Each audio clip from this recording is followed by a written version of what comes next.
Hello everyone, my name is Notepad Anon and I write games for fun. So what are we doing today? Well, today we're going to be maybe wrapping up and towards the dawn. Maybe, maybe not. I don't quite know yet, but that's half the fun, isn't it? Generally speaking today, we're going to try to rip through equipment, which I believe is going to be the last major hurdle behind things. If we get through equipment pretty reliably, we're going to immediately set on doing talents and things like that.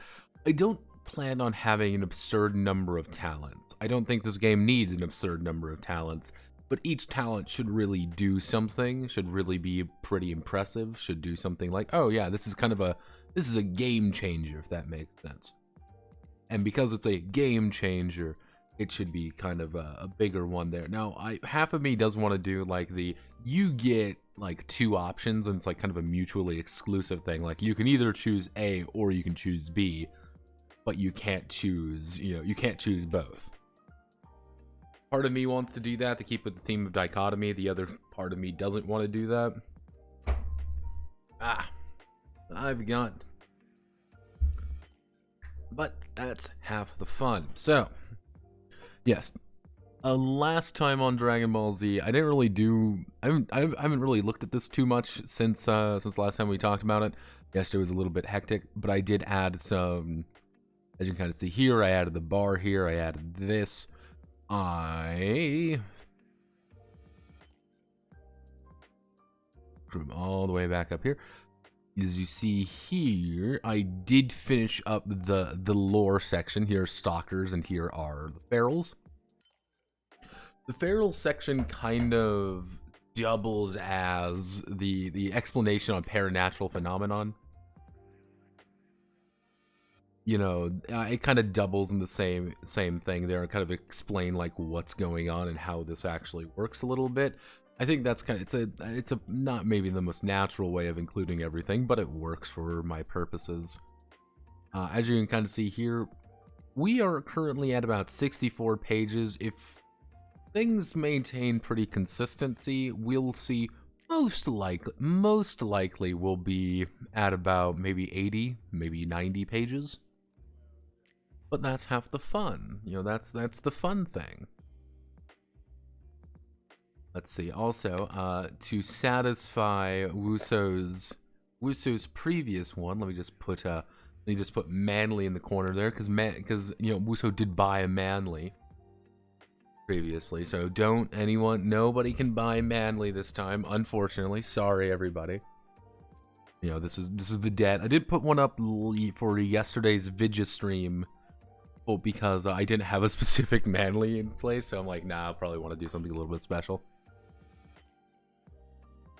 It's Manly vestments, yeah, pretty much.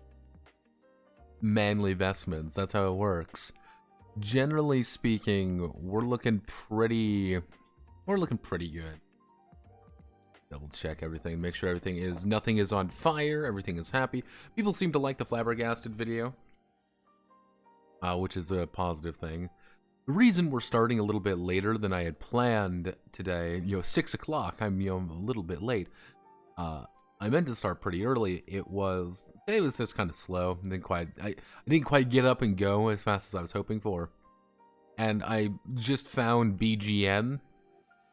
They're this Thai. I found BGN group, the BGN group, and I was fascinated by them.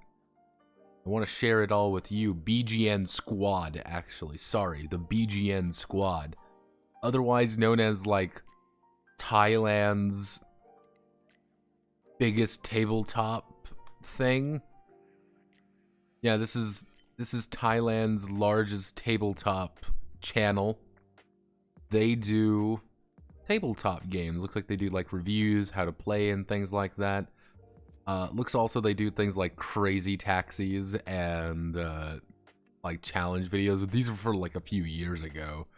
9.8 million views, 2.7 million views. Yeah, these are all like years old at this point.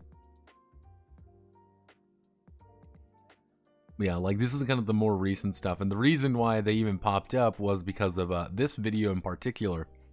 I meant to type in BGM and I typed in BGN, in fact. And typing that in, I found the Last of Us Part 3, the roll and roll, The Last of Us, but tabletop RPG. Yeah, I don't know what the hell this is. I think this is like like, part of me is thinking, like, it's not really a TRPG, but, like, this right here, like, Mystery of Madness, like, this is its own thing. Like, I don't know what this is. I don't speak Thai. Unfortunately for everyone involved, I do not, in fact, speak Thai. Why I think, like, this is role-playing games is just D&D, for though, is they say role-playing games is D&D. That's kind of their thing, though, so color me interested. You've got an eye on me, on ya.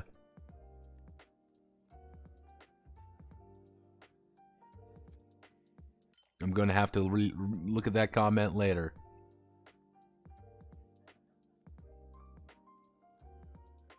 It's a different kind of roast video, opens a debate. Yeah, it's... I'm interested to see, like, I don't speak Thai, so I don't know what they're saying, and there's no even, like, budget, translation for it, so it's a little bit difficult. Because Thai is a fascinating, like... But we are not worrying about the Thai language. Oh, and then the flabbergasted video. Yeah, the flabbergasted video. It's kind of funny because, like, I was afraid people. That's why I kind of, like, harp on that point a little bit, because I was afraid people wouldn't quite get what I meant. Like, the game isn't funny and requires you to be funny. That's kind of like one of those things. It's really difficult to say. Like, it's really difficult to actually just enunciate, because it's like, yeah, of course you have to be funny to play this game, but then that raises the question of why play flabbergasted if you are already funny? You can already play flabbergasted in other games. It's a fascinating little query, and hopefully people enjoy it. I didn't really go into it. I don't even think I, like, really went into it being like, this is garbage. I think I'm actually relatively positive toward it. It's just, why is it a comedy game? I didn't really get to it. I didn't really put in the little note there of being like, I wish they focused on either fleshing out the setting a lot more, make it legitimately just, this is the 1920s, you have to deal with the issues going on in the 1920s. Because you can argue they kind of do that with Peccadillo, but the thing is, Peccadillo is supposed to be kind of like a cosmopolitan super city where everyone's just kind of okay with each other. Like, I would want either, like, double down in the setting and be like, yeah, this is the 1920s. You have to deal with the fact that you can't get alcohol into, you aren't getting alcohol. That's just not a thing that's happening. Or you have to deal with the fact that you are a social club. You have to deal with some persecution going on. Because, I found, the one I posted, the Acme Social Club in San Diego. That's an interesting, thing to talk about. Like, yeah, this was a legitimate social club for African Americans in San Diego. Because it's a business, it was political, it was actually very fascinating. I wish they kind of focused on that a little bit more, with the idea, like, it's supposed to be goofy, it's supposed to be a little bit lighthearted, but let's talk about something a little bit deeper here. I think that would have been probably a better thing, or they double down on the social club aspect. Because the social club stuff, they talk about the social club stuff, but it's not... I wish they did more stuff with it. I really wish they did just a lot more stuff with how the social club kind of works, a little bit more of the day-to-day operations, just the fact of who the social club is. I wish that was a bigger part of it. Brothel Yakuza mini game, but in pen and paper. I'll have you know, it's not a brothel, it's just a hostess club. But yeah, no, arguably something like that. Where, picture this. Now, this is, close your eyes, if you will, and imagine with me. Can't you see? And we're here, in a world of pure imagination. But what I want you to imagine, here real fast, is that you're playing Flabbergasted, the Speakeasy RPG. You you are playing an RPG about running effectively a hidden speakeasy. You have to, it's kind of a little bit silly, a little bit goofy, you're trying to outwit the cops. You're trying to outwit the cops, but you're also maybe trying to get more customers in. You're dealing with other threats outside, trying to make sure your speakeasy gets in there. You have to manage where you're getting your supply from. You have to manage where you're getting your customers from. And that could kind of change, that changes dramatically of who you are and how you do things. Hey, we're servicing the lower rungs of society. We're servicing the lowest of the low. We need just a shit ton of bad beer. We need cheap shit, and we need to make it as cheap as possible because these guys don't got a lot of money, but they want to drink. Cool. How do we do that? How do we get things here? Hey, we're servicing really high-end customers, so it's not about getting the most amount of alcohol. It's about getting the best alcohol. And that could be kind of interesting of like who you're kind of working with, who you choose to work with, who you don't choose to work with, what's your front, what's this. There's things there. There's an actual storyline there. Flabbergasted doesn't really double down on that aspect as much. It kind of says, well, you can do whatever you want, and you need to make this funny. That's kind of the reoccurring theme I was trying to like beat into people. You need to be making this funny, and by virtue of that, you need to be comedic. Jeeves and Wooster is funny because there's an actual writer behind things, and he's timing the comedy right. You have actual comedians who are funny, who are making the line delivery work just right. A bunch of morons sitting around the table talking about it is going to be a lot different. Your comedy is maybe going to be different. And people who are naturally funny can time those jokes correctly with just about anything. And people who are naturally entertaining are going to make any game entertaining. So do you need a comedy game? It's kind of that back and forth. And I could have been a lot harsher on it, being like, yeah, the system's kind of dull. Like, yeah, it's very limited. I could have kind of dealt with that a little bit more, but I chose not to because I'm like, it should be pretty obvious that this is maybe not. You don't have as much stuff going on. But talking about flabbergasted, I'm flabbergasted that I'm not working on my game. Oh.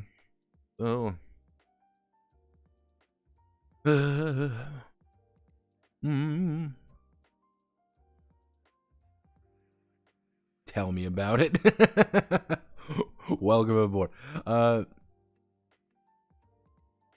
Though I'm literally doing that as you speak. Yeah, welcome to the mess. What you described is basically flabbergasted Scarface DLC. Effectively. That's like kind of the big thing. Trying to think of decent names for magic items. Oh, you're on that phase of yeah, no, don't. Names will always be the bane of my existence. Names are the worst thing in the world, and I hate naming anything. But yeah, no, it's like, I think having it narrowing its vision down would be a little bit better for Flabbergasted in the long run. Let's see, throughout.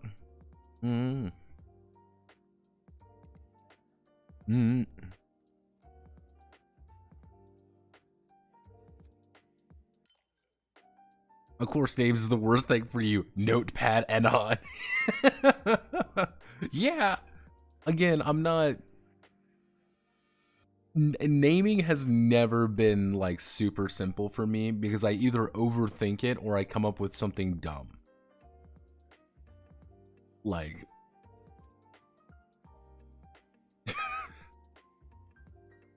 Survival of the fittest is the oldest doctrine. Of man. Look, half the time I use puns, so shoot me. Oh, you poor bastard. Survival of the fittest is the oldest doctrine of mankind. Those who survive will to kick and bite. To survive is the only is the only real talent, is the only real goal in life. However, unlike our ancestors using sticks and stones, modern man has developed the firearm.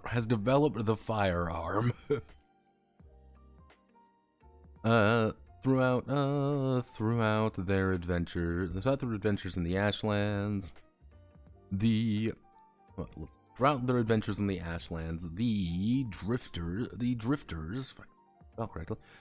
drifters will find supplies, gear, and mementos of their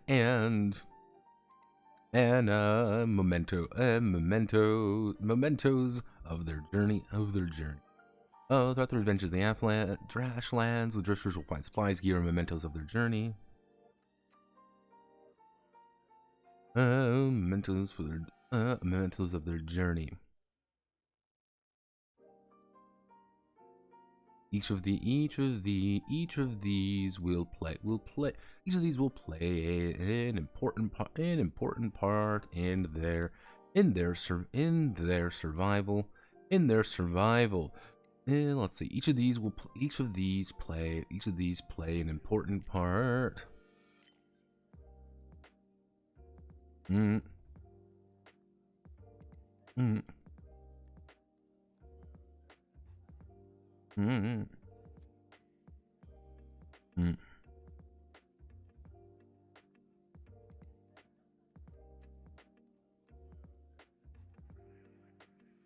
Or let's see, allowing them to power through the worst the ways have to throw at them, or lose everything in a bad deal. Life. There we go. That's life. Let's see, such is life. So we need to start off with, we want to do this right. What do we need at the end of the day? We need personal equipment. We'll do personal equipment, which is going to be further subdivided down. Like, this is just stuff that you have. I'm probably going to put their own thing of actually no, we're going to do, no, we'll do resources. We do personal equipment into resources, and then we end off on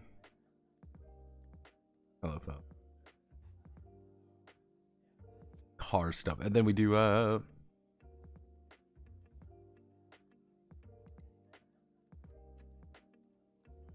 vehicular upgrade, personal equipment, resources. And unless we put resources, let's put resources earlier. There we go. We do resources, personal equipment into vehicular upgrades.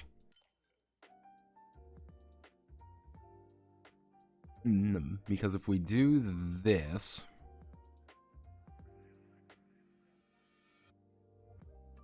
we can explain what resources there are in the world and like how they interact with one another. Okay.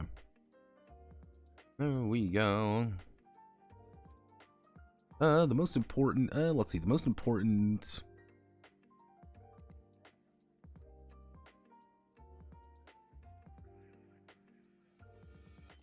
Actually, you know what? No. We need to do carrying capacity.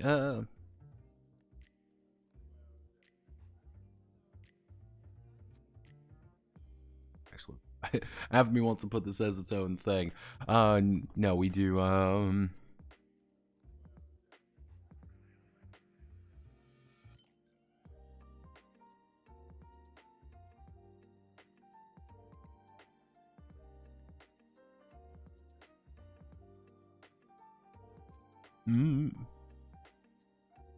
pockets and trunks. Carrying capacity. Carrying capacity is the amount. Carrying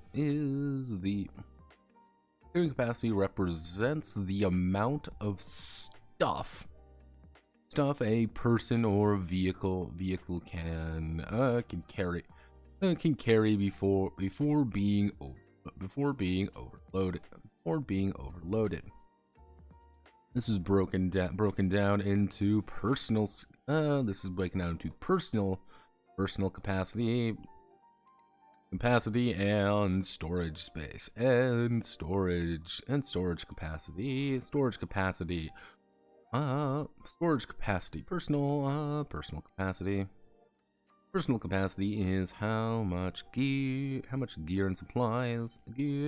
supplies. Supplies an individual.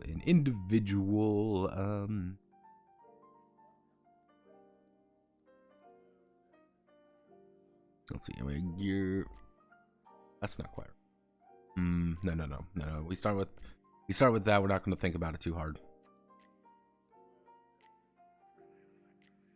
I guess no. I guess we'll put that as like a side note. Like this is like kind of, it's a little bit anomalous, but we can. No. We'll keep it a little bit anomalous. We keep it anomalous at first, and then we keep going. So resources. The most valuable things in the ashlands are resources. These are supplies, and these are supplies that keep the drifters their car or their. These are to keep the drifters and their car going. Without them, slowly and surely, the drifters will end up as carrion for a wandering beast. Each resource is broken down into. Each resource is. How do I?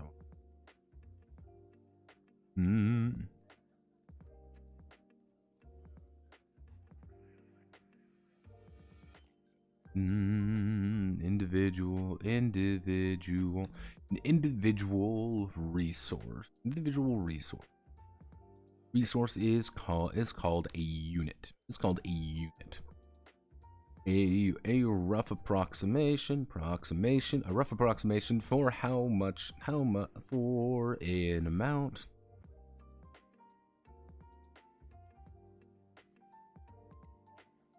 A rough approximation for an amount used to perform its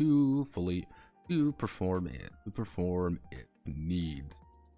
A rough approximation for the amount used to perform its needs. For example, a unit of fuel is to keep. It allows the vehicle to move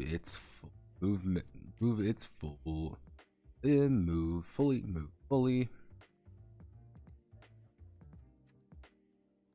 A unit of food stuff.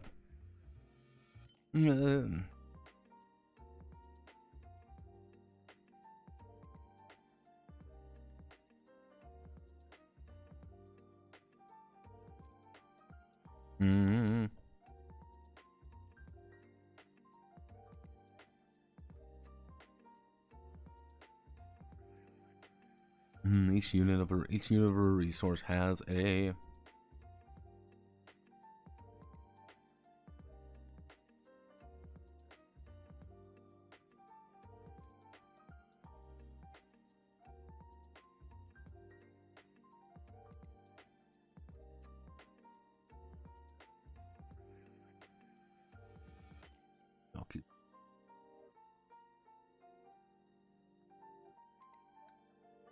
Each unit of resources take the same amount of space. Each unit of a resource take up the same amount of space. Footnote. Why is this the case?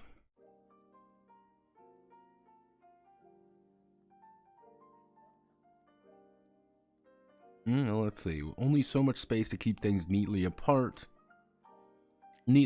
So your gasoline doesn't leak doesn't add some extra spice to your water supply.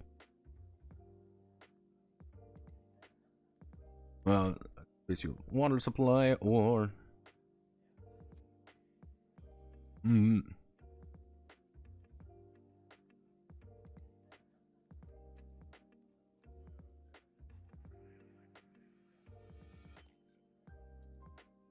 each unit takes up the same amount of space.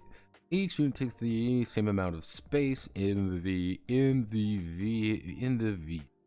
vehicle. Each individual drifter. Let's see, each drifter.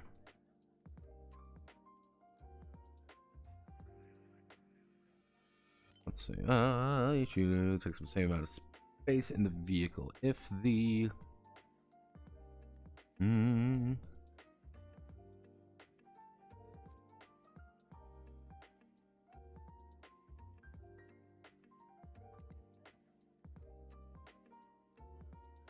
using, spending, and trading resources. Resources is mandatory to keep pace. There we go.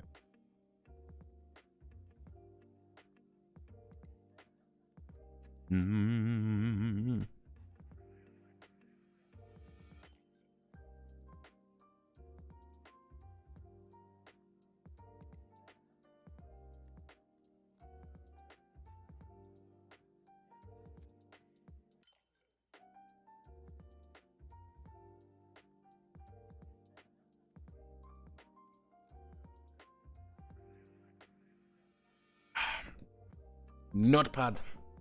My father's birthday. Should I buy him as a gift? I know it's out of place question. I need your knowledge. Figure out what your dad likes. Also, thank you very much for following. Feel good? Feel good? Yes, we'll go with feel good. Feel good. Generally speaking, what you should be... always look for gifts that are either going to be very useful or they just like things that they just enjoy. And when in doubt, buy him dinner. Buy him dinner, buy him lunch. Do something. Like, don't make it like, here's McDonald's. No, it's like, get him like a nice lunch or get him like a nice thing or something. When in doubt, always go for dinner. Its power is reduced by half, so you see, mandatory to keep pace. So let's see. How do I want to do? So what? Let's break down the mandatory reasons. We have food stuff. Eating. Food stuff. We have blood. We have fuel. We have We have ammunition. We have baubles. Let's see. Food stuff, blood, fuel, ammunition, baubles. I feel like I'm missing something. No, that's pretty much it. Like, those are the main amount of things that you have to kind of juggle.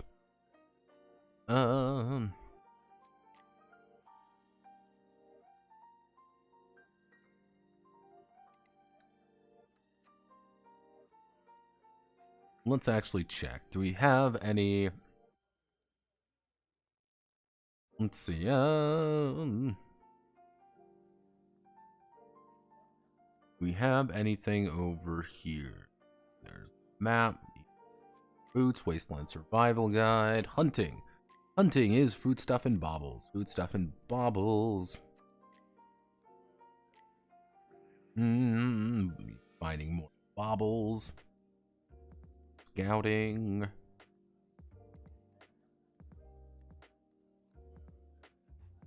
Oh, it's my favorite bug possible. I don't know why it does that. I think it's a bug or something. There must be a good reason for it. I've just been trying to figure it out.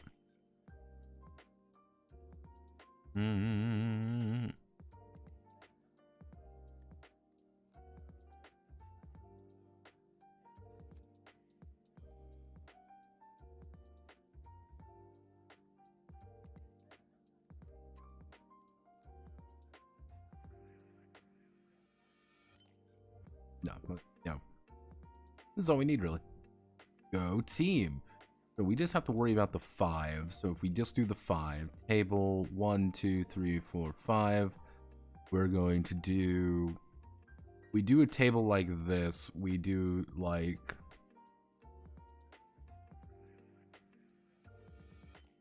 We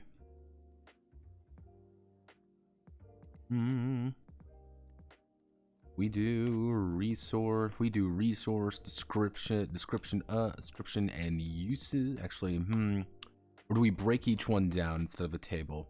No, I think we have to break each one down slightly. So we're gonna be E.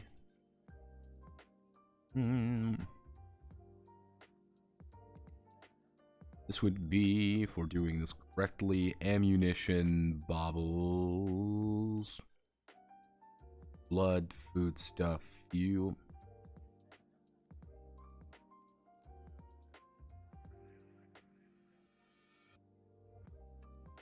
There we go. Ammunition, baubles, and food. So, ammunition. Ammunition. Bullets. Bullets. In an era where the gun has decided the fates of thousands, fates of millions, in an era where the gun has decided the fates of millions, having ammunition for that gun is mandatory. Let's see, having ammunition for that gun is mandatory. Only the Union and selected independent traders, and only the Union and larger independent organizations have the mandatory industrial capacity to mass produce bullets.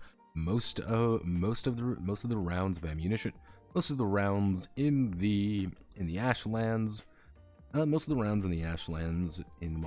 the modern era have the familiar stamp of the Union on their package. At the end of every combat where guns were fired, where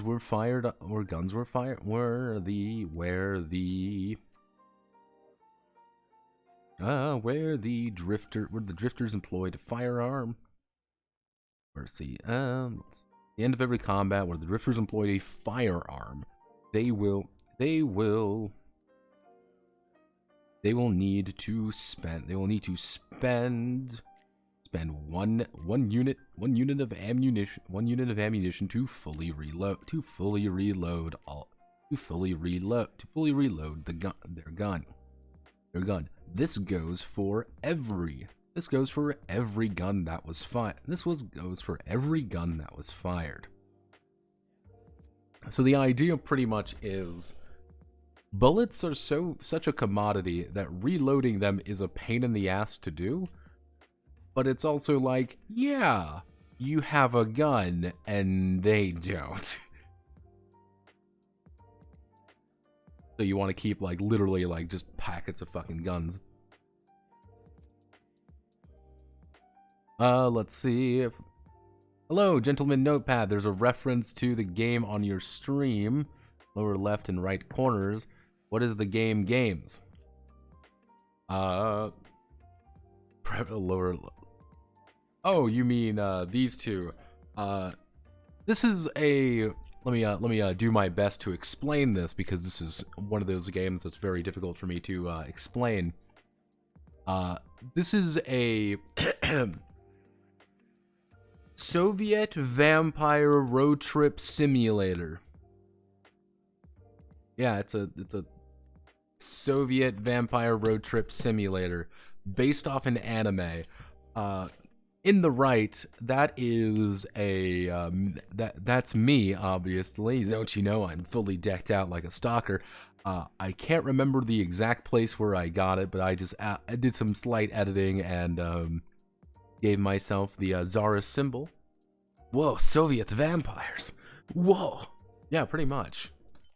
As you see there, I have the symbol of the Tsarist vampires, and I have my Union cap on, of course. In the other corner, that's my my good friend.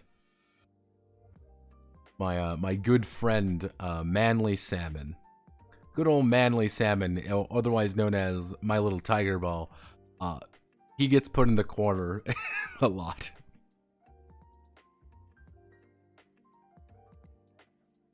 Was the anime? Vampire in the Garden was the anime. I figured out another way to use fate dice. Can be combined with another dice system, but every plus is an and every minus would be a but. Sorry, like their own boons and banes. That could be it. Where's my child support? How am I supposed to feed the void whale without child support money? Fun fact, Tufty. Now, if you want to, if you want to hear me in my Sigma grind set, even back in the yesteryear of high school, I deliberately, we had a class. And it was like, oh, let's talk about child support and payments and things like that. And like, what happens if you're in high school and you knock up another high school student?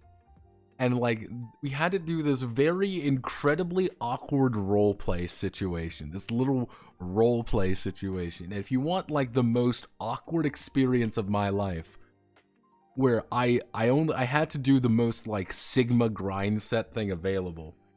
Because the teacher was like, because it was me and another girl. It was me and a girl. And the entire idea was we were supposed to go to the teacher, the counselor, in front of the whole class. Mind you, in front of the whole class. And the entire idea was to be like, oh, hey, this person is preggers. They're not, obviously. And what do you do? Now, what you're supposed to say is, I'll stay and support the child together. We're gonna do this together. And what I did though is I looked the teacher dead in the eye and said, no, I'm going to college. I've already been accepted to it. I had gotten accepted to a college at that point. And I said, no, I'm gonna go to college and do this. And the girl was obviously like mad, being like, oh well, we have to support our child, and like clearly just antagonized. The teacher was just confused of where I was going with this. And I'm like, if I go to college, I can get a better job to support the child better. And it was really funny because I did like that. Except at the very end, this was the thing, being like, oh, by the way, I got accepted to a college in another state entirely. Clearly being like, I'm moving. I'm not dealing with you. I'm leaving. You will not find me. I am not going to be here. I am going to get milk, and I will not come back from the store.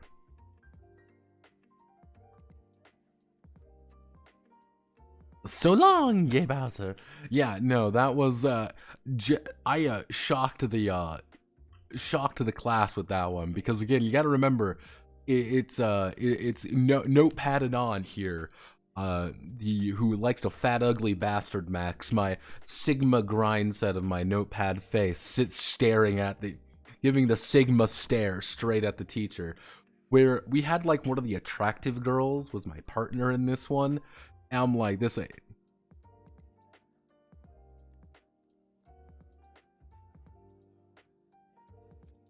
Yeah, have no fear, Zolev. Half the people here don't speak English. Who cares? You do better than most. We're all Slavs on the inside.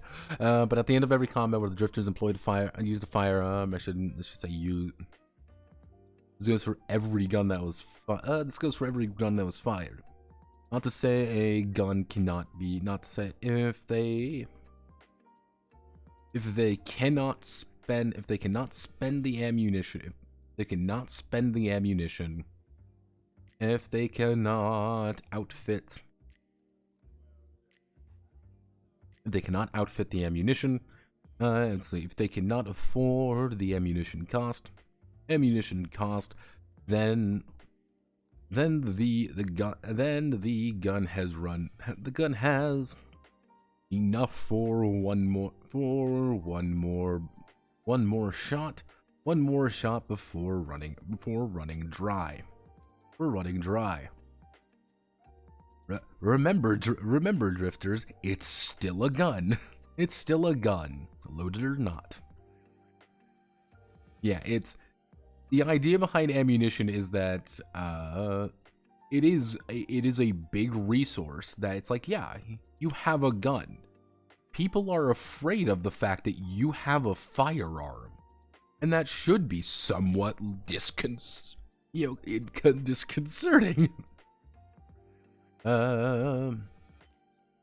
Combat does not have active reloading. This is more representative of the drifter.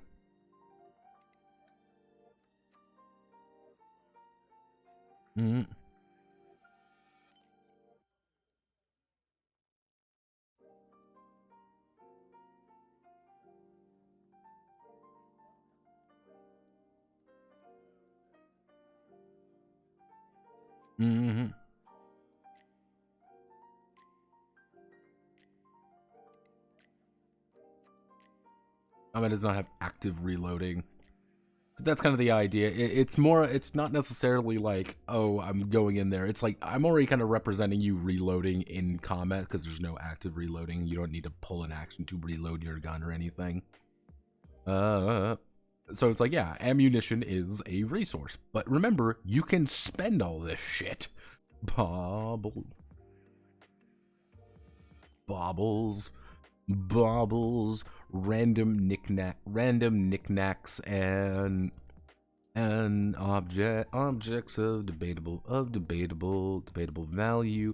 Allow the drifters to have a universal trading commodity. When using baubles do not do anything strictly on their own. Do not do strictly anything on their own, but can be used to sweeten deals or offloaded for some actual currency, local currency. They take up space. They can use the tinkering action to convert their baubles far more actively if they so wish.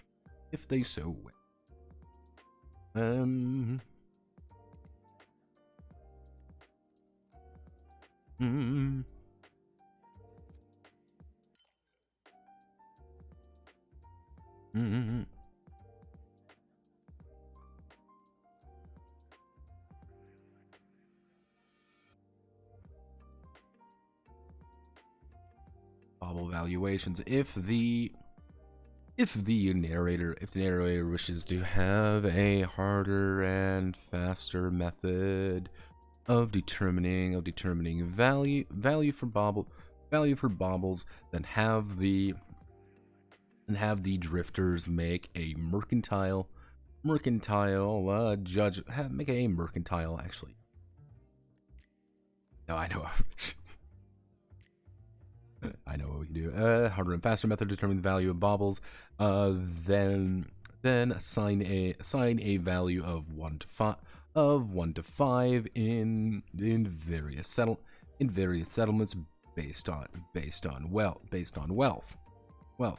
The poorer this should be a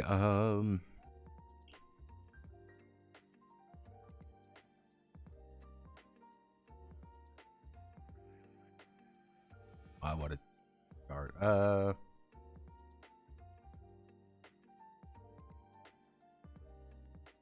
What is this chart?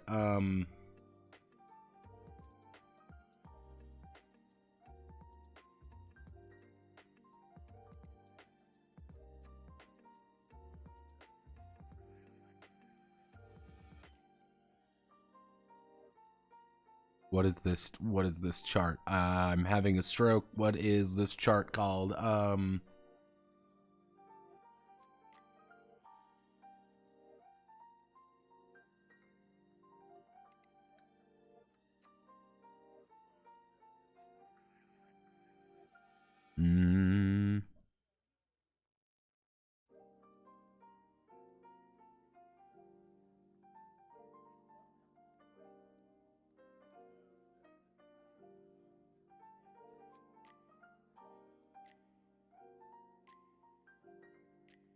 Oh God. Let's see.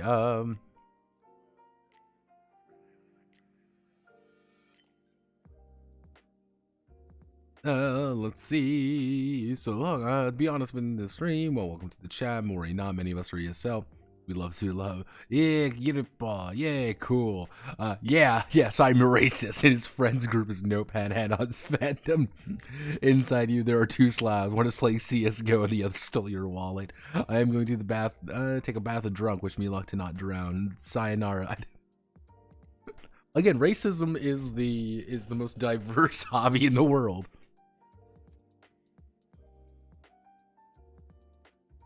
Good old ESL is English second language. Have no fear. We're all a little ESL here. We're all a little ESL inside. You know, you can call me fucking Mr. Rogers. Yeah, I guess we're gonna. I'm gonna use the term bell curve. There's a very specific idea of the chart, which is like both extremes are going to be very similar in their beliefs, while people in the middle are the most common who have a kind of a different belief. Actually, here what we do. This is a rough bell curve. This is a rough bell curve, however. Very poor and rich settlements. Settlements will pay a lot less. Will pay a lot less than well off than the quote middle class. Let's see, pay a lot less than the middle class settlements. If only because they don't have anything to pay with, or they have an abundance. That's kind of the idea behind like the random bobble. If you want to do it this way, which is a little bit more consistent, it's kind of more along the idea of being like, if you are a dirt poor village in the middle of the apocalyptic nightmare wasteland, just completely dirt fucking poor, and some guy rolls up being like, pay me money, and being like, you don't have money, being like, oh cool, I guess I'll pay you in my boots. No, fuck you, go away. But if you go to like a super big city and it's just like, please buy my random bullshit I found off the ground, they're gonna like, no, fuck off. I'm not doing that. So it's kind of this back and forth constantly of it, you know. But if you're kind of in the middle, like, we have stuff, but we don't have like an absurd amount of it, being like, yeah, someone rolling into town ready to sell, being like, hey, I've got a bunch of animal skins, would you like to buy these off me? And then they look at you being like, yeah, we'll do that. What do you want to be paid in? We've got bullets, we've got vodka, we've got whatever you need. Wow, Noti's got over 10 views. It is funny. Usually when the stream starts, I can sometimes, you know, wrangle in like 10, I can usually wrangle in 10, 12 people. I think the largest amount of people I ever had streaming, I had 20 people at one point. That was bonkers. I was like, wow, there's too many people here. See, if I want to be real cursed, what usually happens and where the numbers spike up is during when my friend decides to raid me.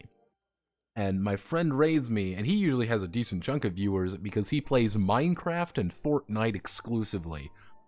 So that's his audience, and then they show up here, and it's been a reoccurring joke between us that he will known him since middle school. One of my best friends, love him to death. One of the more amusing aspects is that he pops up at like the worst times. Like I'll be going on like this completely insane rant, and then like a bunch of Zoomers will show up and be like, "What?" Mind you, this is the guy with like 3,000. What? How much did he say that he had in like fucking CS:GO? Like 3,000 hours or some unholy amount. It was just like Jesus fuck. Let's see. When rolling into town. When rolling into town.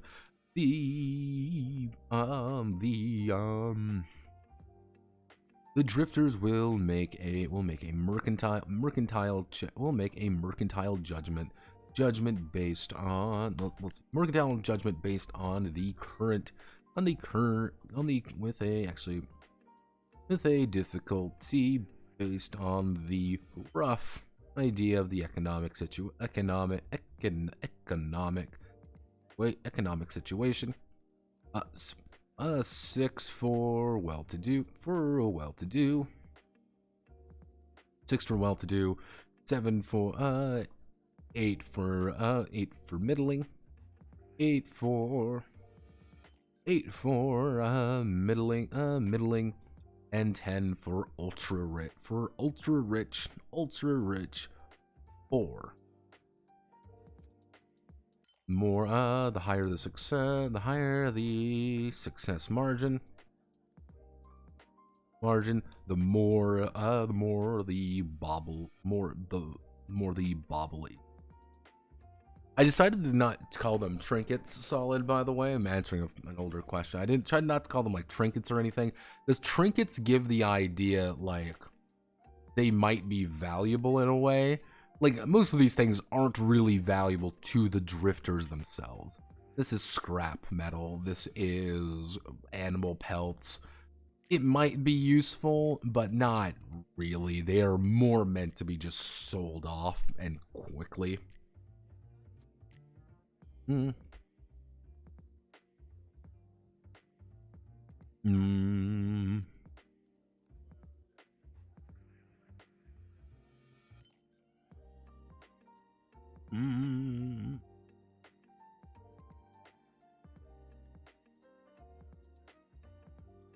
Blood, the holy ichor of mankind, and the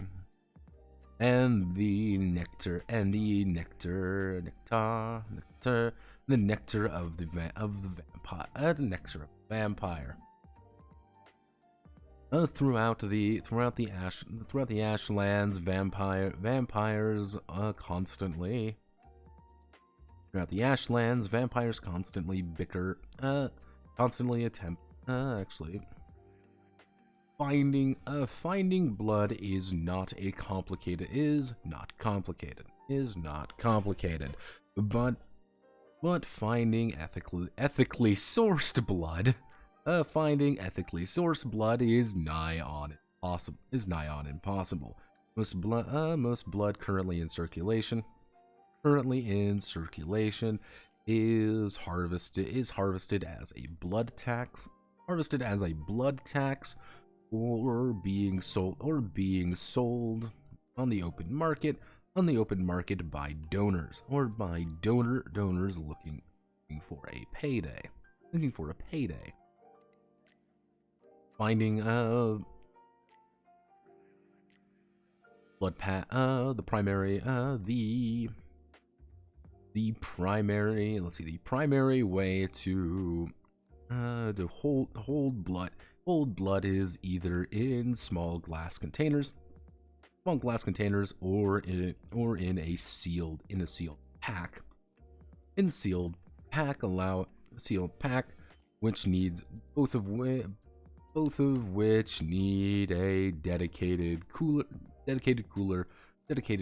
or area out of the sun to prevent it from, I guess, what would you like, blood curdling?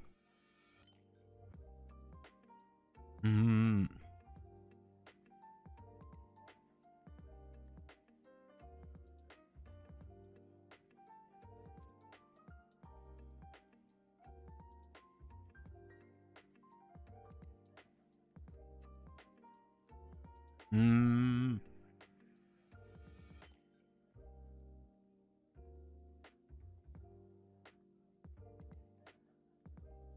Go bad.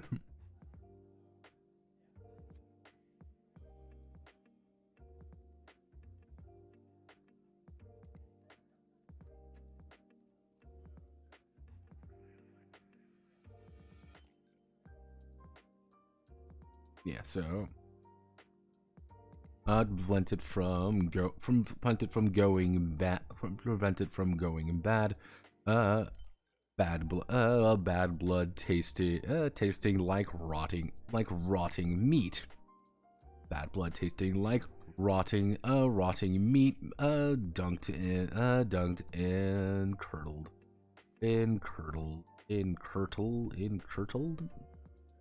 milk, curdled or curdled,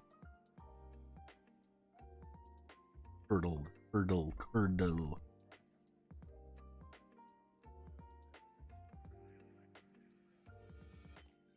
Curdled.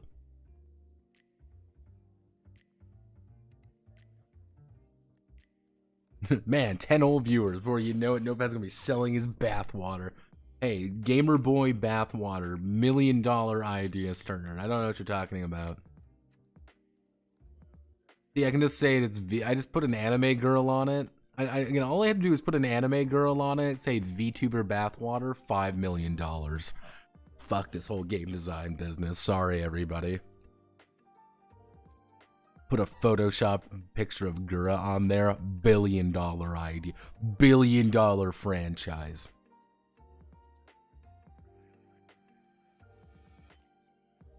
You may not know it, but I am in fact a tiny anime girl behind the mic.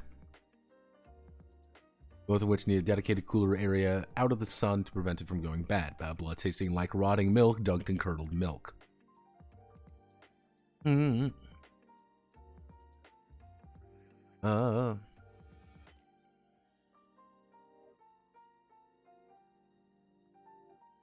Some settlements, let's see, some settlements sell blood openly, some only in less than noble markets. Some are in Union towns, blood is often only distributed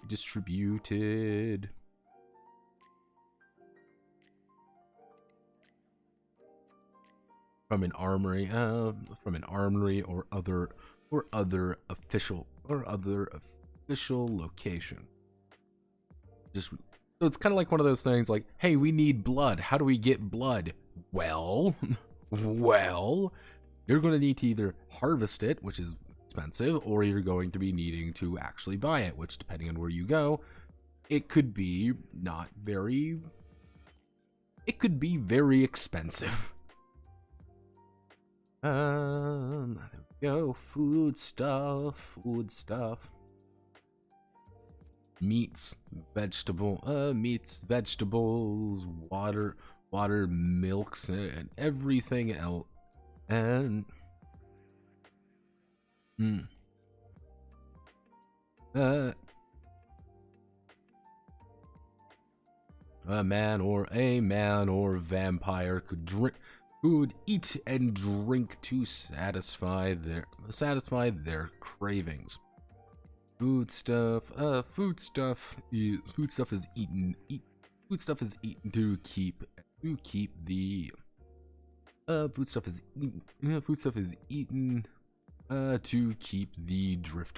the drifters alive and well. Most people in the Ashlands are not picky. Most people in the Ashlands are not picky and will eat just about anything, as long as they can wash it down with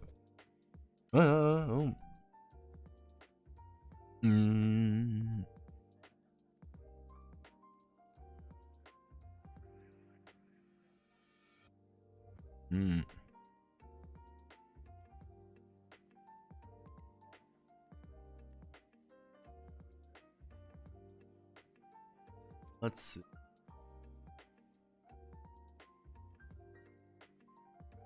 Grains. There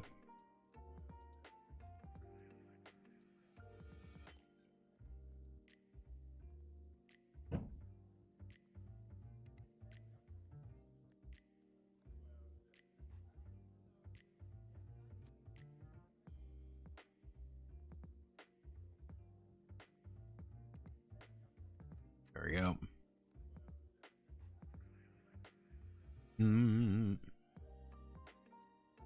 Yeah, just the local swill. Like, as long as you...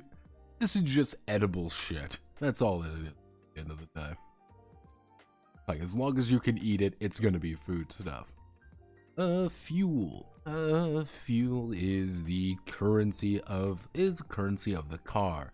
A valuable piece of valuable and a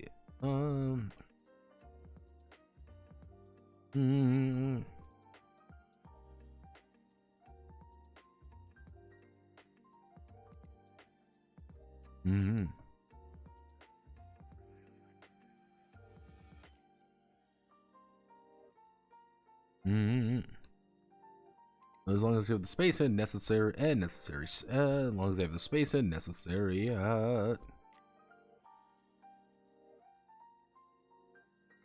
most of the vehicles in the ashlands do not run on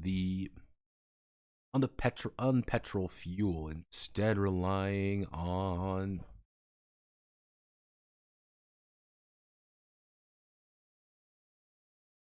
or blood and the blood. Very different.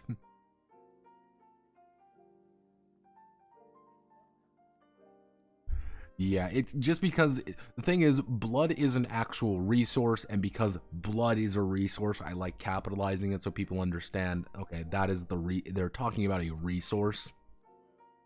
Most of the vehicles in the ashlands do not run on petrol fuel, instead relying on alcohol fuel.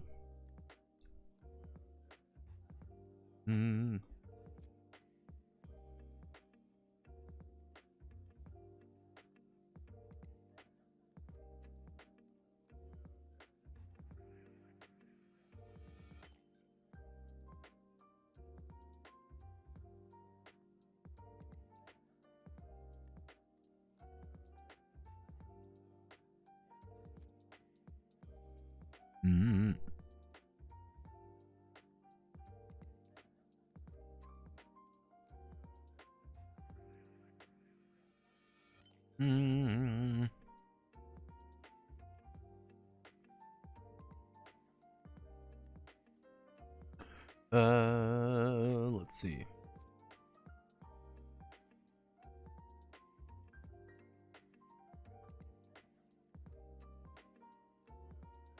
Well, ethanol. So, on petrol instead of do not run on petrol, on traditional on quote normal fuel, instead relying on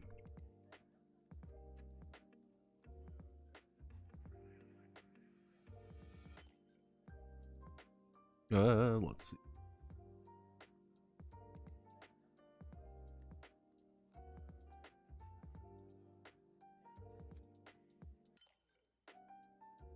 Let's see. It's inefficient, bulky, and annoying to deal with at the best of times. However, it will keep a car moving forward. Let's see. It'll keep a car moving forward, and is relatively is relatively easy to come across in the ashlands. If a vehicle, there we go. That's kind of the idea. Like, why is it so? This also allows me to say, like, oh well, why is fuel so inefficient? Shouldn't like this be like it's really inefficient because it's shitty biofuel. It's garbo fuel. It's absolutely dog shit. and that's what you have to work with. You don't get actual actual fuel. No. Actually, what we can do, tanks installed.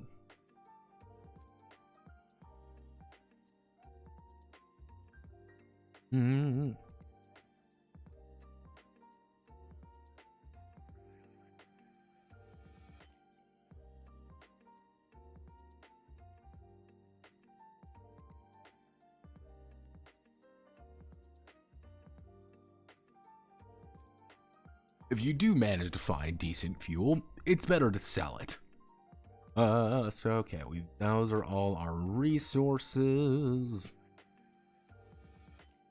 Because the thing is, you never have enough. Go to the Dirt Master. You never have enough for like an absurd quantity of stuff, and that's kind of the feeling I wanted to get across more than anything. It's like, yeah, you don't have enough room for quite literally everything, unless you're getting things like the long haul. But if you're getting the long haul, you're going really slow. So that's kind of a compromise you're making. Most of the time, you can have about 20 stuff. But but there's 5 resources, so it's like, oh, well, we can have 5 days worth of food. Oh. Oh, we need a lot. Like, how do you split this up properly? And the thing is, you don't really split it up properly, because there just isn't really a good way of doing it. So we've done all of this. Oh. Yeah.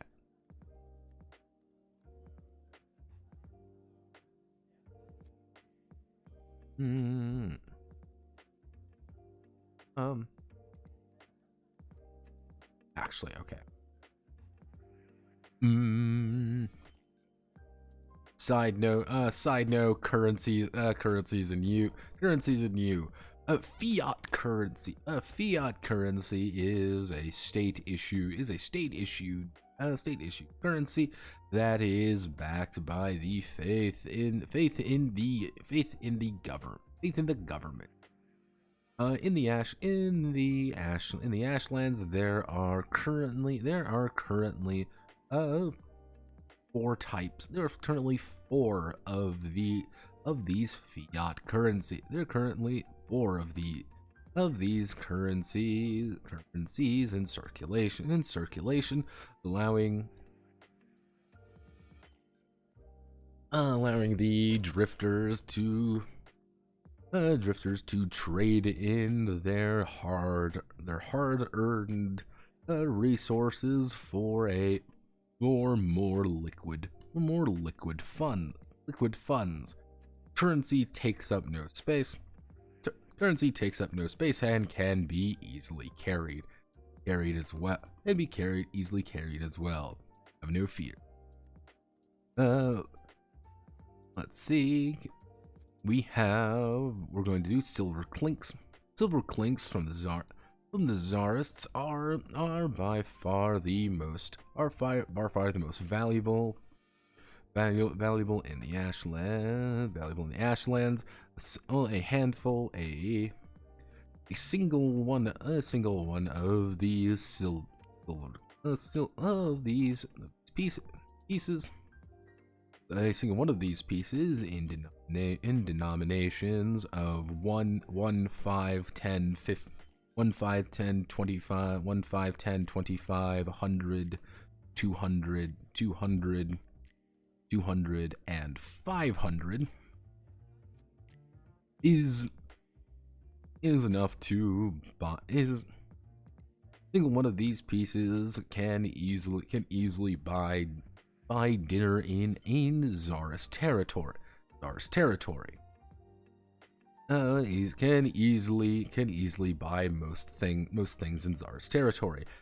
Outside of Tsarist control. Outside of Tsarist control,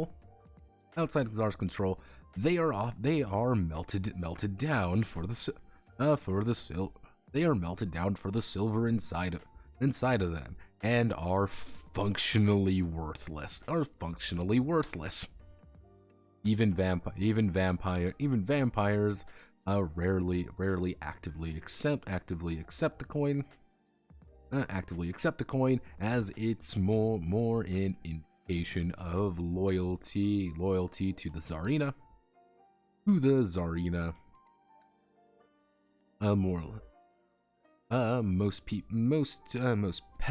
peasants in the Tsardom don't even use them.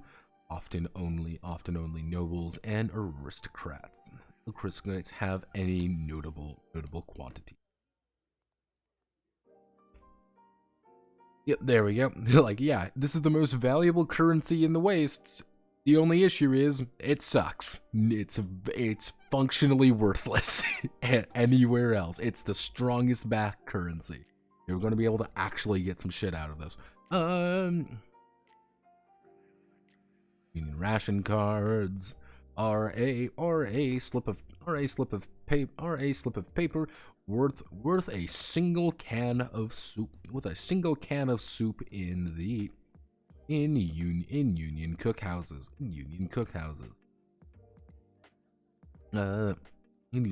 Single slip of paper worth a single can of soup in union cookhouses. Most of the union economy is based around the ration card, based around the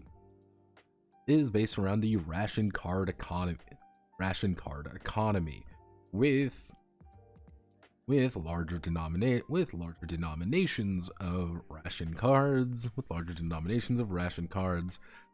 being handed out to some lucky officials and citizens for hard work.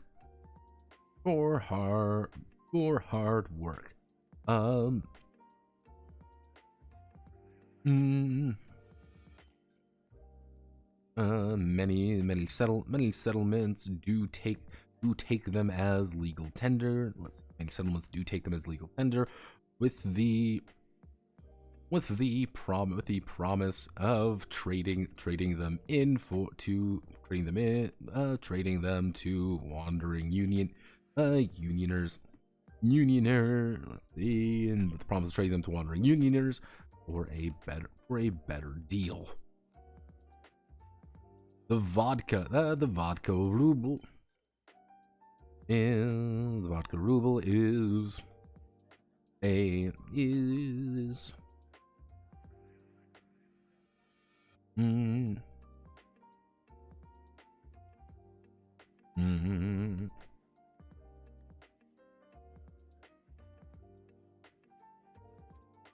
and let's see, technically unaccepted in most and technically unaccepted by both of the major powers,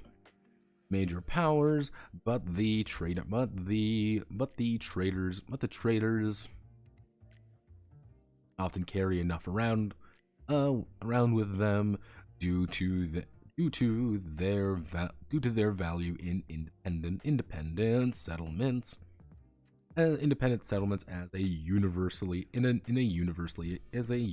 currency. It's backed by the vodka barons. Vodka barons spread throughout the ashlands and their massive distilleries.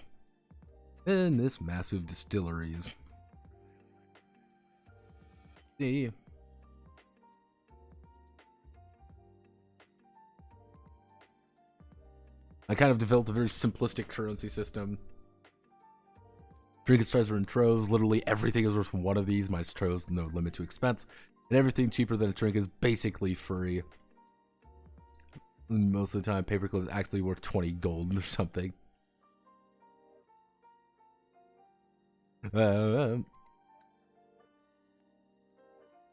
Yeah, I would say currency systems, you can either go like really minute or you can go really detailed with currency. I usually try to stick with things to be either really simple or really extreme like this. This is kind of a funny thing more than anything, being like, oh, we've managed to sell all these baubles for so much money. Awesome. What do we get paid in? Ration cards. What do you fucking mean we got paid in ration cards? Yeah, ration cards. The fuck are you on about? Yeah, you're being paid in soup cans. Can we get actual money? No. But I want money. Like, no, this is money. Buy it where you want. It's kind of one of those things where it's a little bit of world building, but also a little bit of like, know who you're selling to. Selling to the Union means you're gonna get ration cards. They aren't gonna pay you in actual money. But if you work with the Tsarists a lot more, you know, work in kind of Tsarist communities a lot more, they're gonna pay you in silver clinks maybe. Or they just might not pay you at all. They might just not pay you, or they're gonna pay you in trade, in kind of more that trade value. So it's like, oh, well, shit. Like, I'm paying you in good things. Then actually it would be, what would be the final one? I had it in my head.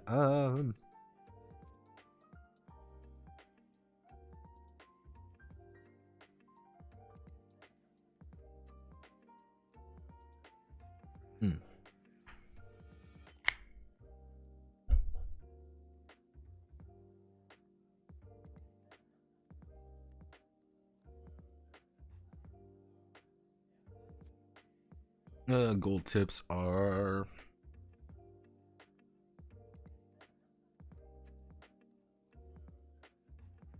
Mm.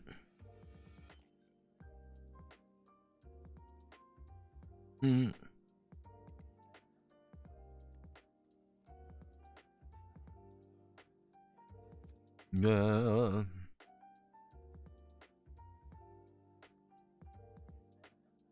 This gold tips are pre-flash ammunition used by stalkers as sort of a secret currency between them to cross national borders without arousing suspicion. Most gold tips in circulation are more backed by the faith in the stalker, and is representing their trustworthiness. And their worthiness as well. Trustworthiness and skill.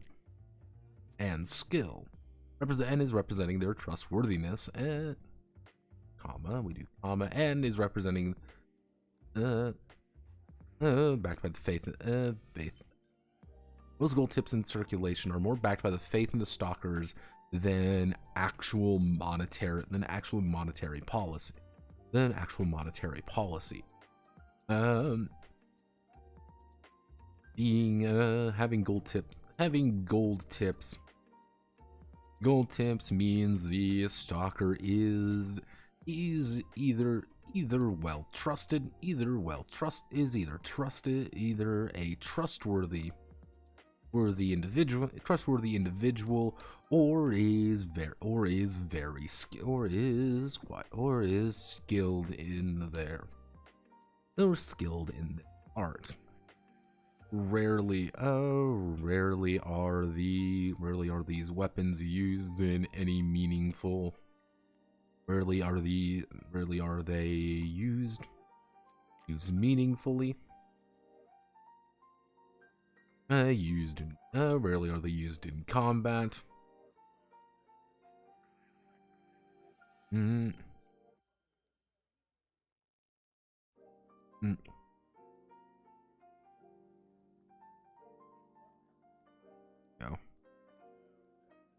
This isn't actual money, but it's actually kind of like money.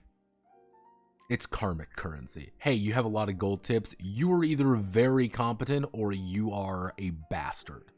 Like, you are a scary motherfucker and you've taken a lot of gold tips off people. So yeah, you're probably really good. Let's give it its own page. Yep, there we go. Let's give it its own page. Now we move on to personal equipment.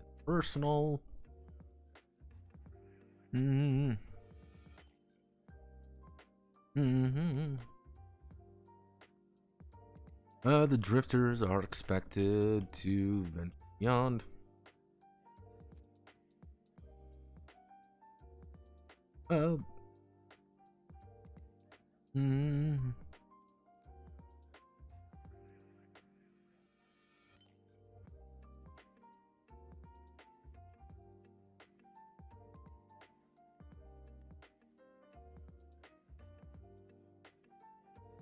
Let's use the tools, gears, and other such supplies. Supplies in the heat of the moment. Each drifter can carry. Actually, each drifter has. Actually, each drifter can use a variety of equipment. They either find or scavenge. They find, scavenge, or liberate from others. A drifter can have two weapons. It can have two weapons on them at all times. Two weapons on them at all times. 3 slots of equipment. 3 slots of equipment. 3 slots of equipment. 3 slots of equipment. 3 slots of equipment, and a 2 weapons on them. 2 weapons on them. 3 slots of equipment, and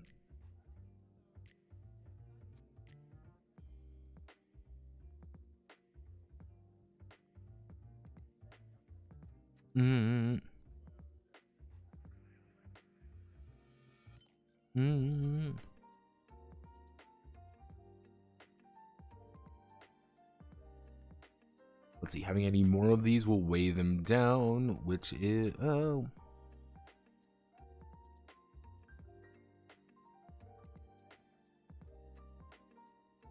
stacking.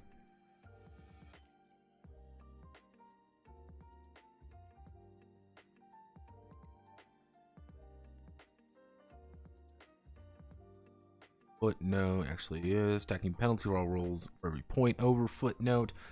For example, having 3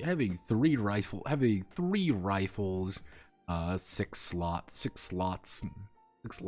filled, and 2 pieces of body armor, would incur a -4 a 5 penalty on all judgments, as they are just weighed down.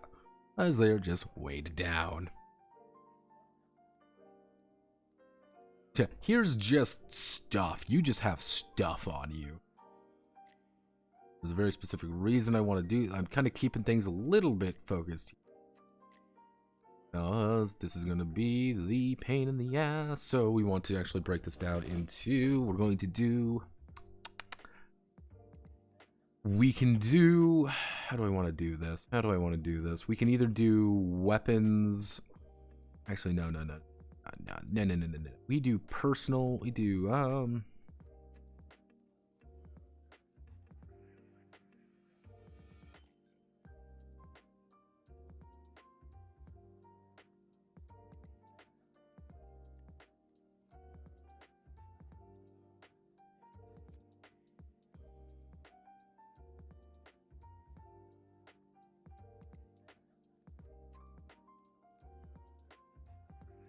ordering sounds complicated to maintain in a game. Like, then write out lore dump at the end.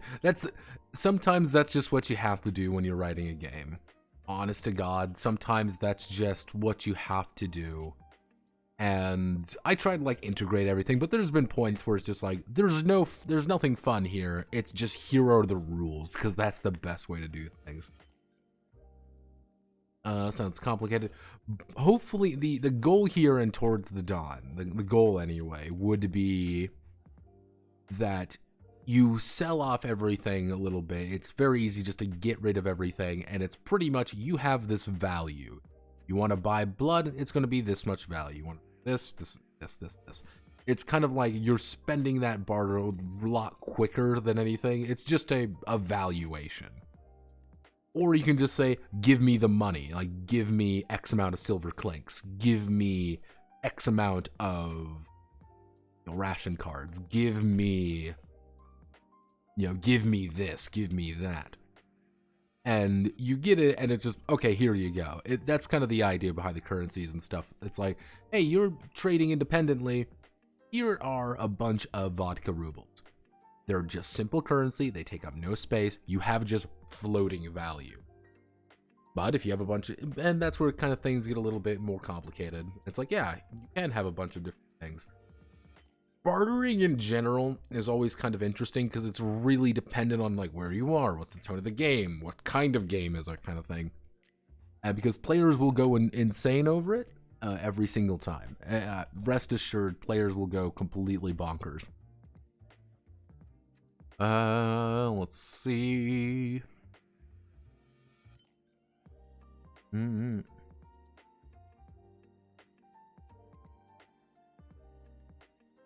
No, not the market economy. We don't need market economy.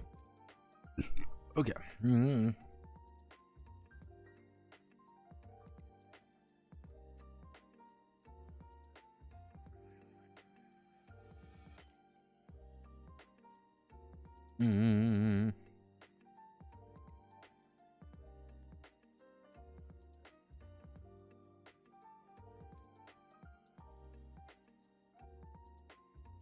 That's, I mean, wonder, did I already write this down like Song of the White Carnations? Because if I've written this down already in this game, I don't have to think about it later. Yay! Murder.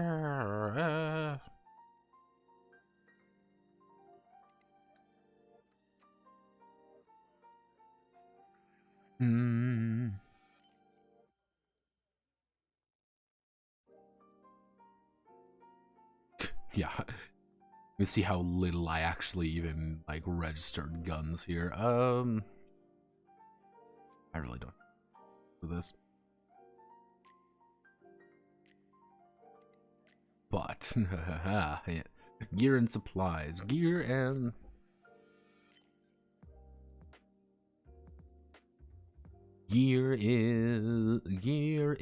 broken down into three gear is the anomalous term for various I want a word.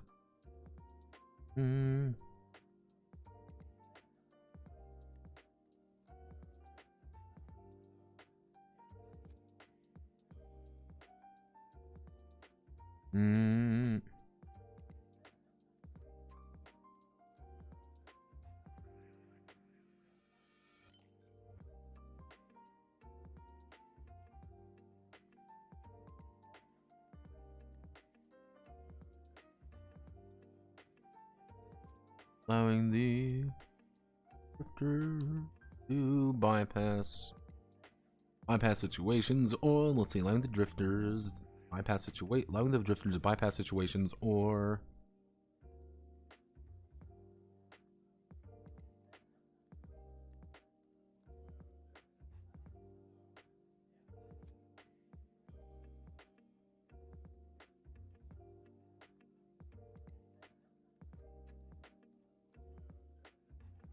yeah.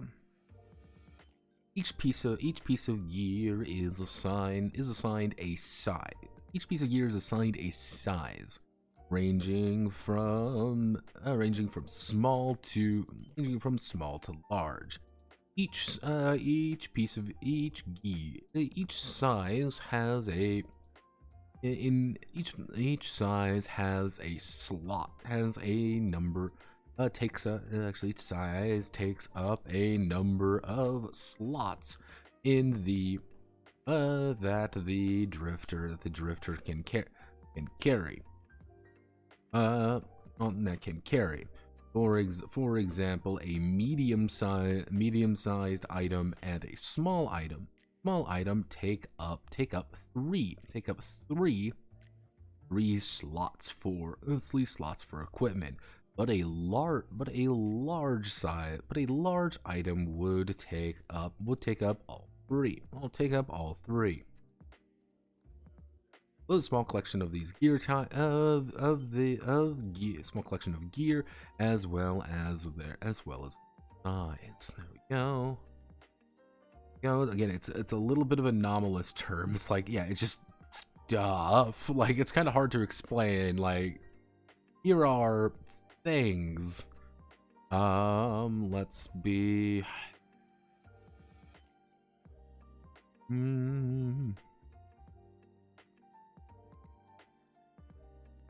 Let's see. Do I have I don't really have I haven't really done an apocalypse game. I wonder.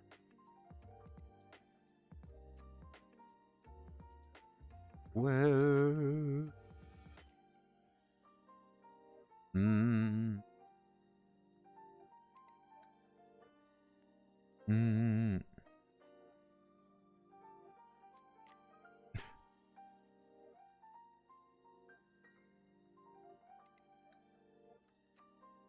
Yeah.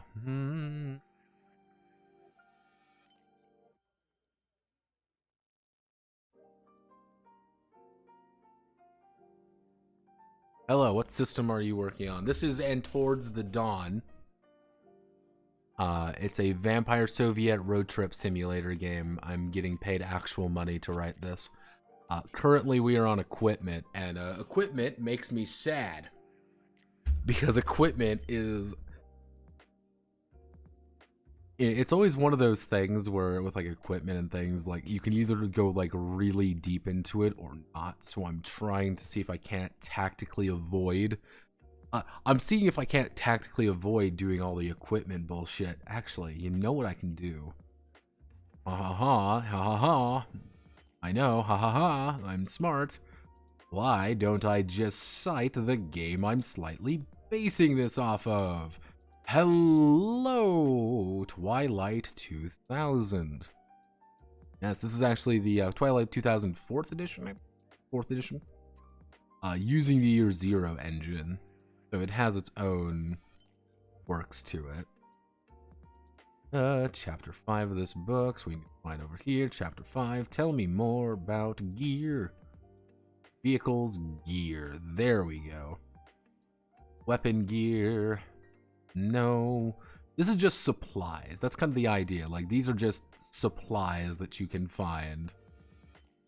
So we're going to do our best to just walk through and see what we can find.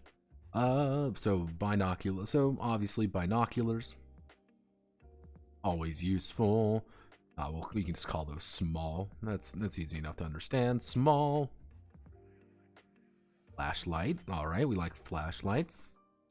Small. We don't really need like a compass or anything. Detective gear, chemical agent detector, protective mask, hazmat mop suit, rain gear. Not really. Med kits. Cool. Basic tools. Yeah, this is the shit you end up with sometimes. Like, yeah, basic tools. We'll do like a crowbar. I think crowbar is always useful.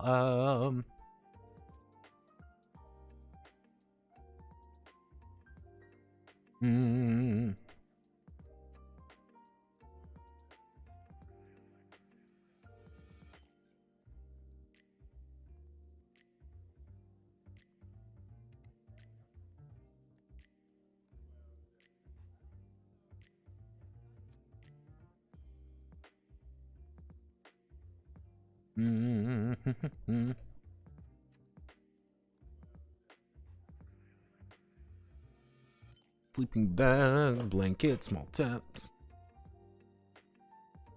Yeah, no, welcome to that's all the gear. Okay, cool.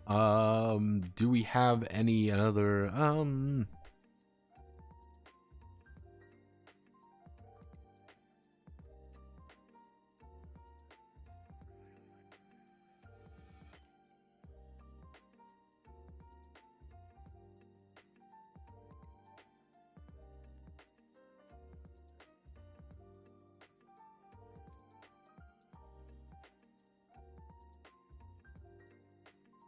I don't make systems anymore. Yeah. When are you gonna make Curious Case of Twilight 2000? Most likely, if I ever do a case of Twilight 2000, it's going to depend on, do I want to go over the old version, or do I want to go over the newer version? Where technically, I can do it next. I can do it next month because someone did request Painkiller actually. Painkiller actually requested the second case of Ra. I have a few games for Ra already, but I might put Twilight 2000 in there, 4th edition. It kind of depends. The problem is it fits in so many different cases. McDrewsalt, Manly is already here. You can't have Manly twice. We can't double stack. I mean, I guess, you know what? Just for you, let's I guess we just make another copy.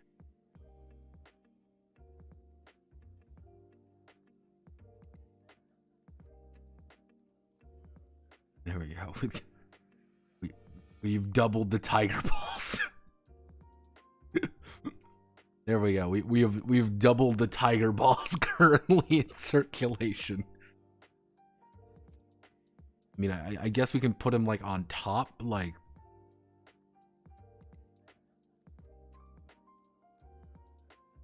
There we go.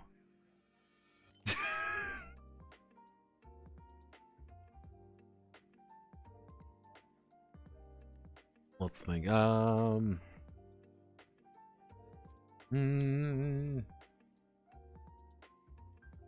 Actually, no. Not Modifius. We don't want the Modifius one. I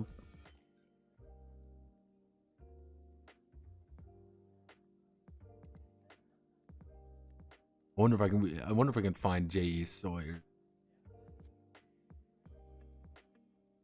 J.E. Sawyer's Fallout RPG. I wonder if we can find it.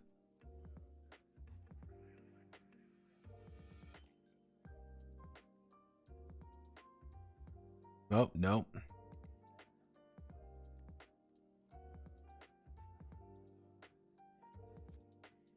Let's see.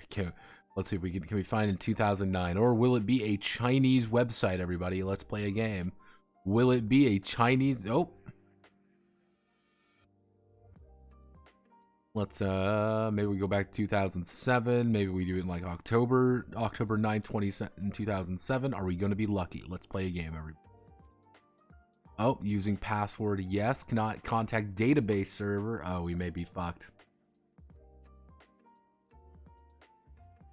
Wayback Machine, don't do this to me. Yeah, it's just fucked. Damn it.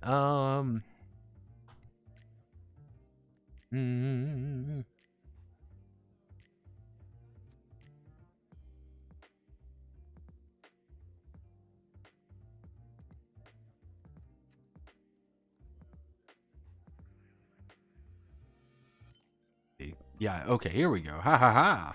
Hee hee hee, hoo hoo, ha ha, hee hee. Here, alright, there we go. Now we're cooking with gasoline. Now we are not cooking with gasoline at all, in fact. We are not cooking with anything. We are doing the opposite of that, you could argue.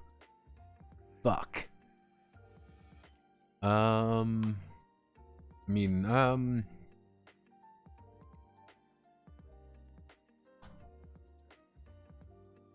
you can kind of already see sponsored. I get a fucking sponsored thing from fucking Kickstarter for apocalyptic RPG. God, I hate everything. Truly, we live in a society. I mean, dare I? Dare I? No, that's a little bit too hardcore. You know what? We can maybe there is one person I can rely on.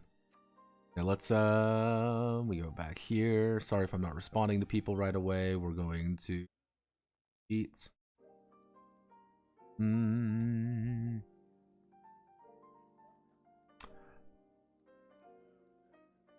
There is one person we can rely on. Have no fear.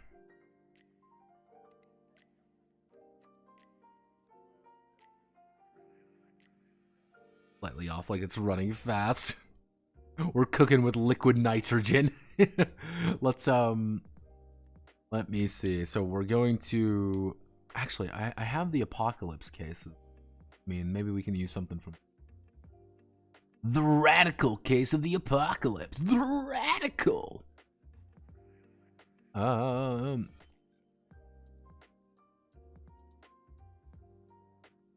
I'd be okay with like a zombie RPG at this point.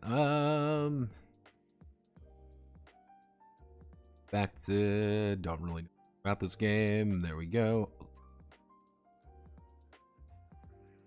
Guns, medicine, clothing, powers, and lights. Just give me a list of shit. That's all I need. Just give me a list of stuff. That's not a list of stuff. Just need gear. Just need gear, and it's not giving me any gear.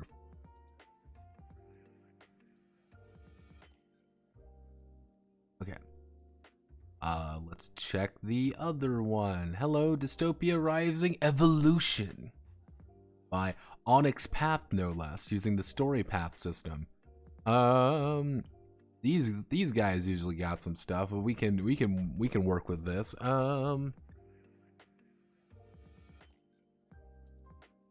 Let's see. Scavenging, give me some fucking stuff, please. I'm fucking begging you. Making a begging for you, please give me shit. That's all I'm asking for. Just looking for stuff.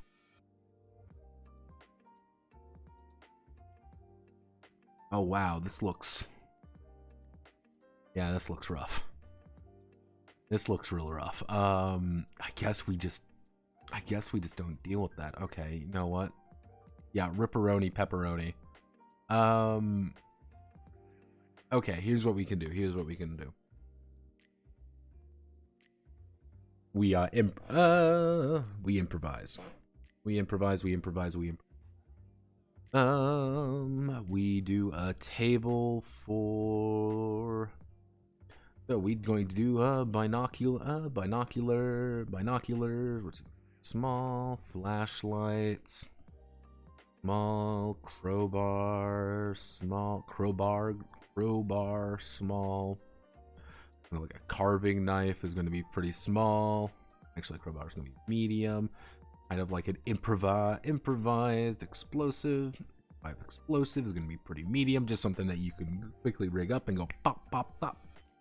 So let's think of just some stuff at the top of our head. What would be useful for you that would just be supplies. It's stuff you can carry around on you. That would be handy to have.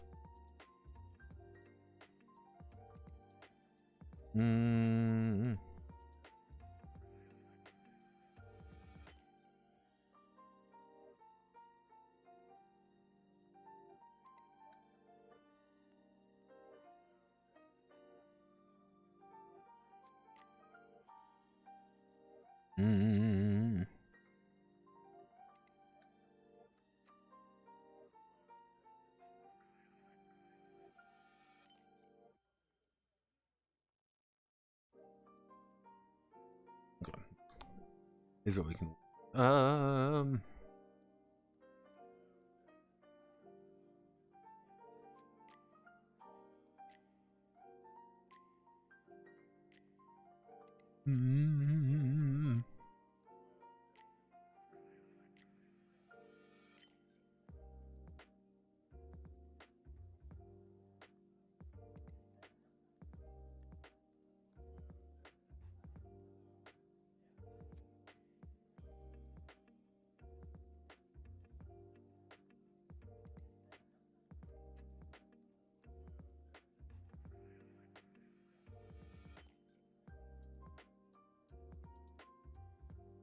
Yearly, you know, when in doubt, let's go to OSR. They usually have a pretty extensive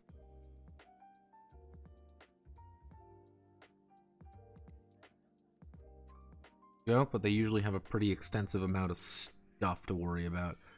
Here's Old school RuneScape. That's not quite what I was thinking of, but I understand. Okay, we can make it work. So let's see. Lantern mirror.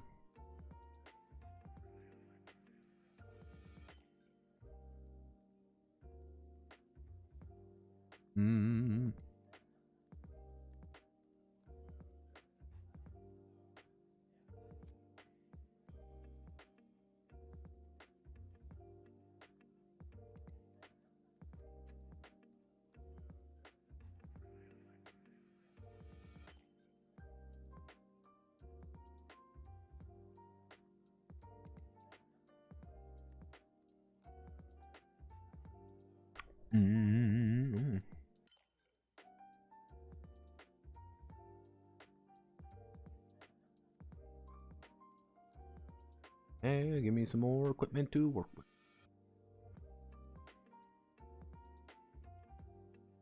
You gotta work with something. Come on, baby. Give me what I'm looking for. Give me what I'm looking for. Oh, yeah. I want stuff. Yeah. Give me that stuff. Hell yeah.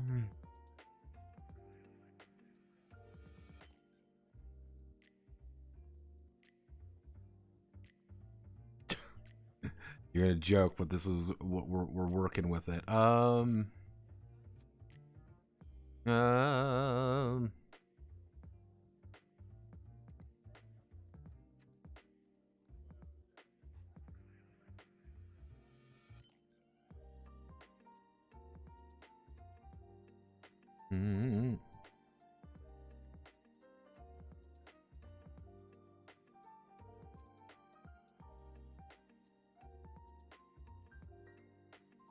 Medical,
maybe we do, what other games are we thinking of?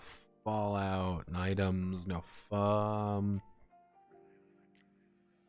gear, supplies, supplies for dungeon,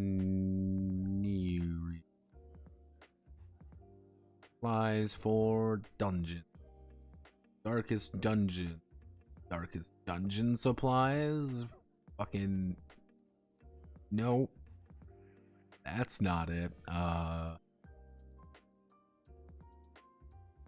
Yeah, I guess we're just gonna put it here and say, haha, look everybody.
data, create a filter, sort A to Z.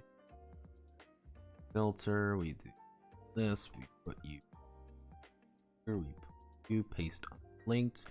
Oh, look everybody, look how cool and wonderful that we bump.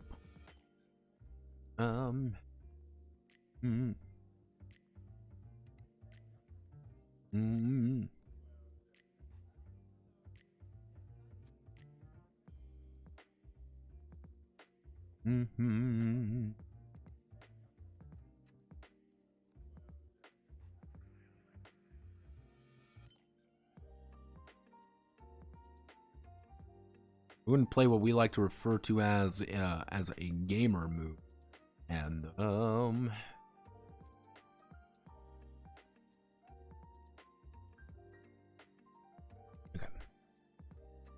Rather than have a individual listing for every single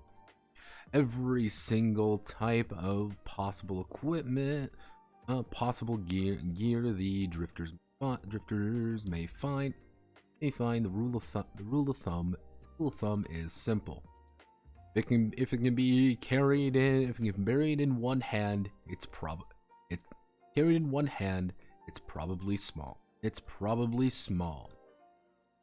If it's got some heft, but can still be, actually, if it can be, actually,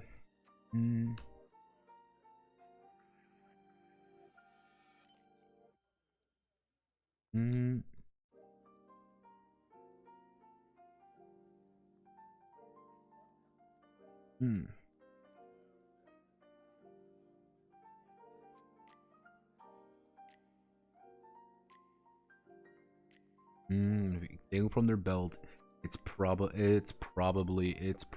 medium, and if it's carried on their back, it's probably large.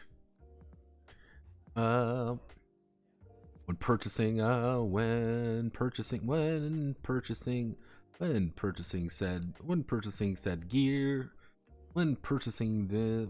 this gear, the price is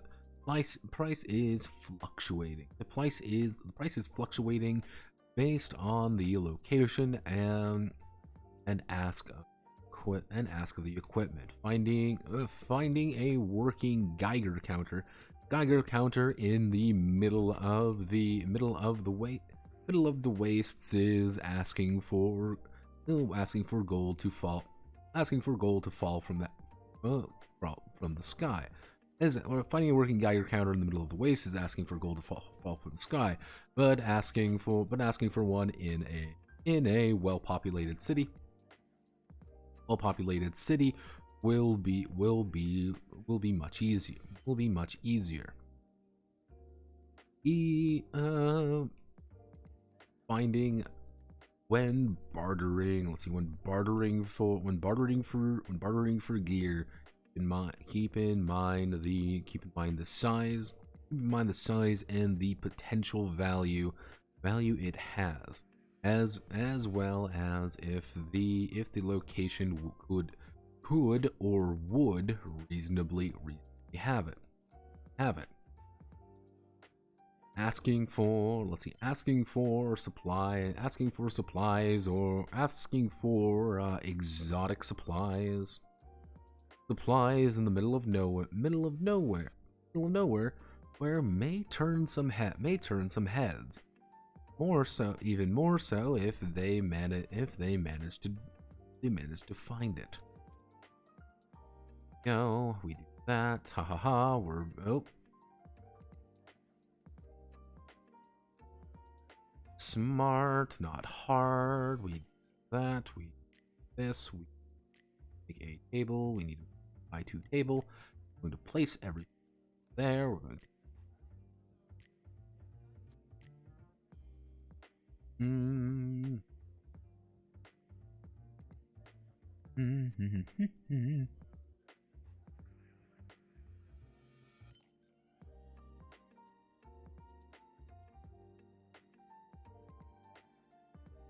Go.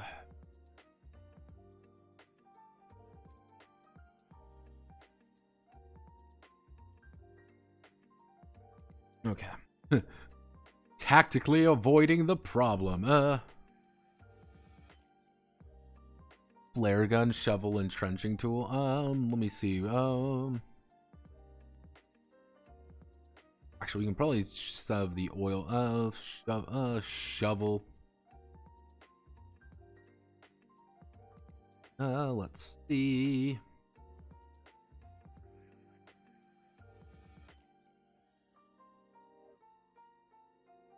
Flare gun. Because somebody bought an additional manly, so we have 2 manlies sitting on top of each other.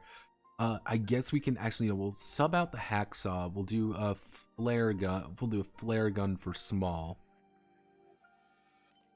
Again, these aren't really specific. These are more like, hey, based on like what the current situation is that the group is entering into. It's like, yes, firing a flare gun is probably going to get a few people to look at you that you may not want to. Maybe that's the plan. You know, arguably that would be the plan of a flare gun is, hey, please look at us. On the other hand, that might be rather terrible for you. Kind of depends on the little bit on the situation. Kind of depends on the situation. But now we move on to Guns of Patriots.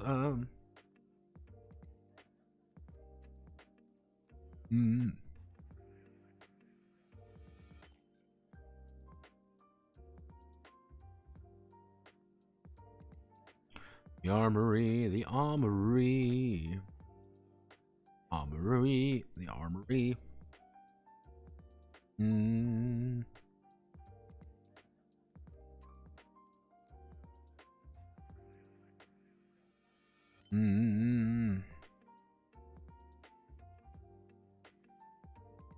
Let's see. This is the king of the fighting world, but the scarcity of ammunition, and difficulty of acquiring additional parts to repair any said gun, any said firearms makes a variety of weapons, tempting to employ.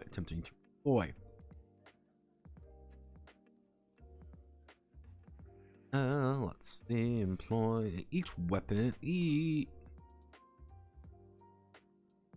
Each weapon has a each weapon has a pain value. Each weapon has an optimal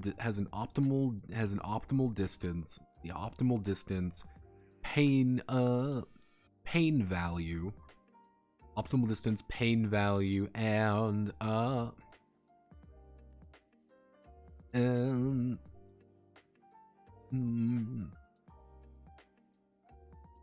optimal distance pain value. That's really it. Like, actually, and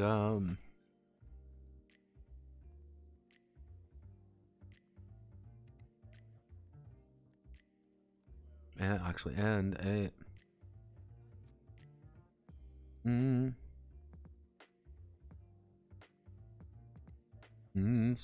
and it's special qualities. The optimal distance is how far away the drifter can be to receive the maximum benefit of the weapon. If any further, a penalty as discussed in combat is taken. Pain value is the pain value indicates what the pain value of the pain value is what the pain check will be if the weapon successfully connects with their target. If the weapon successfully connects with their target. So if the successfully connects with the target. There we go. That's pretty much it when it comes to actual like gun stuff. Guns aren't it. This game was never about combat.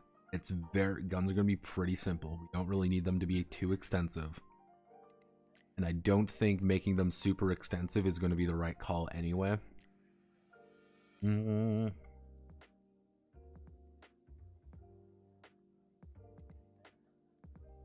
So let's just see what we need. We are going to do, we have the assault rifle. We're going to have a, heavy machine gun. Things are going to be a little bit, actually, we're going to do a storm rifle. We'll just do a hunting rifle. We're going to do, rifles. Actually, we'll long arms. What would you call it? I guess you would call it a what would you call a Dragunov?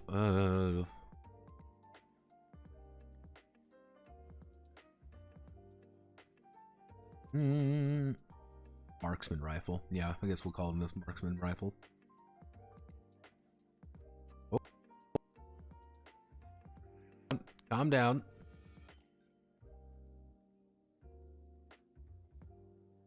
Calm down there, brother. Calm down, buddy. Oop, something's going on. Oop. Encoding overloading. Okay, let's kill some of these. Yeah, I think I was clicking on things too fast.